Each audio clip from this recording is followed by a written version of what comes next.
Hello. This video will show you all the basics on how to do research before your debate rounds. As a lesson preview, this video will first cover what a resolution is, what a debate case is, and finally, how to format your evidence.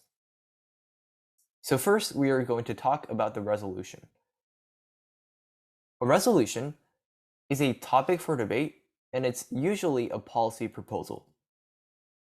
For example, the Lincoln-Douglas debate September and October 2020 topic was, "Resolved in a democracy, voting ought to be compulsory."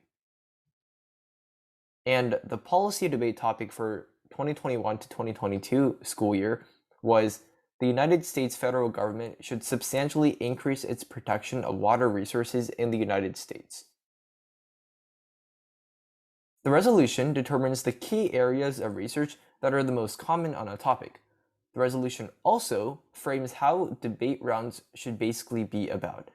If you debate about something that is not under the resolution for that month, or that is selected by the tournament, you would probably lose the debate because your arguments are not topical to the resolution. In public forum debate, new topics are given every month. In Lincoln-Douglas debate, topics are given every 2 months, and in policy debate, the topic is decided every year. Now that you know what a resolution is in debate, now you need to know how to format and make your debate cases. Debate cases are your research on the affirmative, in favor of the resolution, and in the negative, in opposition to the resolution. So you would have two separate files, one for the AF and one for the neg. Now, a debate case is usually made up of a bunch of evidence or cards, but a group of evidence or cards make up a contention. A contention is usually a chain of events that happens when you pass or don't pass the resolution. The affirmative will have a contention saying that the resolution will lead to something good. The negative, because it's in opposition to the resolution, will have a bunch of contentions saying that the affirmative leads to something bad. Now we will see how to structure your pieces of evidence, also known as cards, to use and how to format them in a contention. So an example of a card is this piece of evidence, and I will demonstrate how to read this piece of evidence in a round.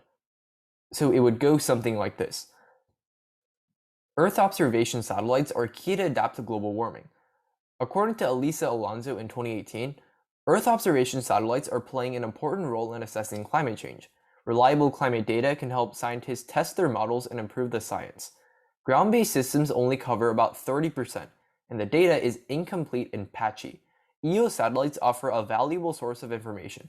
Countries and regions with a lack of data are particularly vulnerable to climate change. So notice when I was reading this piece of evidence, I first started out with a tagline, which is a brief summary of the piece of evidence. The second part of that I said was the citation, or Alonso 18.